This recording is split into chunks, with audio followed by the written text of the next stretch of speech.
Thank you, Mr. President. Republicans say more than anything else what this election was about was spending, and they say it will be when hell freezes over, that they will accept anything remotely like a stimulus bill or any kind of the proposals you have out there to stimulate job growth through spending.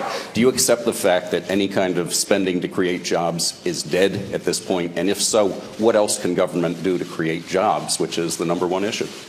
Well, I think this is going to be an important question for Democrats and Republicans.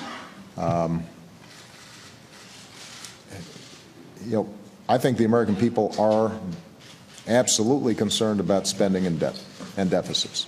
And I'm going to have a deficit commission that is putting forward its ideas. It's a bipartisan group that includes Republican and Democratic members of Congress.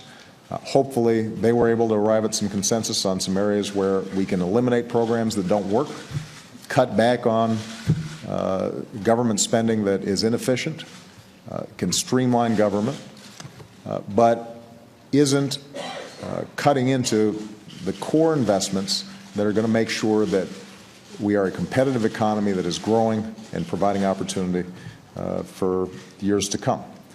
So, the question I think that my Republican friends and me and Democratic leaders are going to have to answer is, what are our priorities? What do we care about? And that's going to be a tough debate because there's some tough choices here. We already had a big deficit that I inherited, and that has been made worse because of the recession.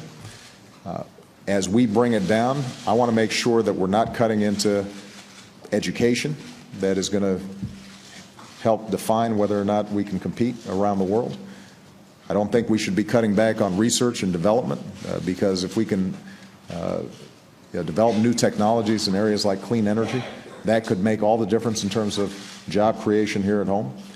I think the proposal that I put forward with respect to infrastructure is one that historically we've had bipartisan agreement about. And we should be able to agree now that it makes no sense for China to have better rail systems than us and Singapore having better airports than us. And we just learned that China now has the fastest supercomputer on Earth. That used to be us. They're making investments because they know those investments will pay off over the long term. And so in these budget discussions, the key is to be able to distinguish between stuff that isn't adding to our growth, isn't an investment in our future, and those things that are absolutely necessary for us to be able to increase job growth in the future as well. Now, the single most important thing I think we need to do economically, and this is something that has to be done during the lame duck session, is making sure that taxes don't go up on middle-class families next year. And so we've got some work to do on that front to make sure that families not only are seeing a higher tax burden, which will automatically happen if Congress doesn't act, but also making sure that business provisions that historically we have extended each year, that, for example, provide tax breaks for companies that are investing here in the United States in research and development, that those are extended.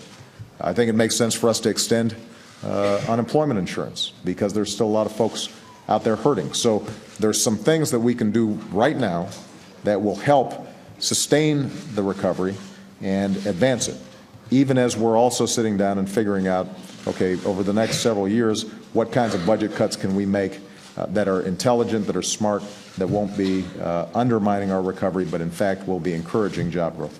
Most of those things that you just called investments, they call wasteful spending, and they say it's dead on arrival. It sounds like without their support, you can't get any of it through. Well, what is absolutely true is that if without any Republican support on anything, then it's going to be hard to get things done.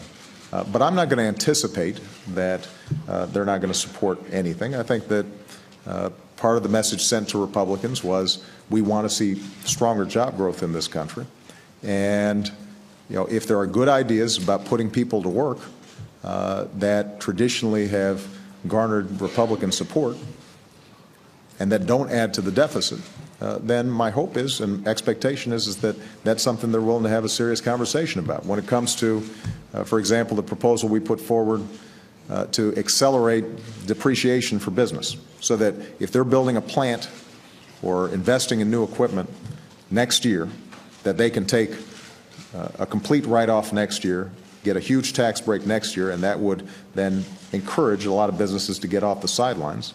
I mean, that's not historically considered a liberal idea. That's actually an idea that business groups and Republicans, I think, have supported for a very long time. So, again, the question is going to be, do we all come to the table with an open mind and say to ourselves, what do we think is actually going to make a difference for the American people? That's how we're going to be judged over the next couple of years.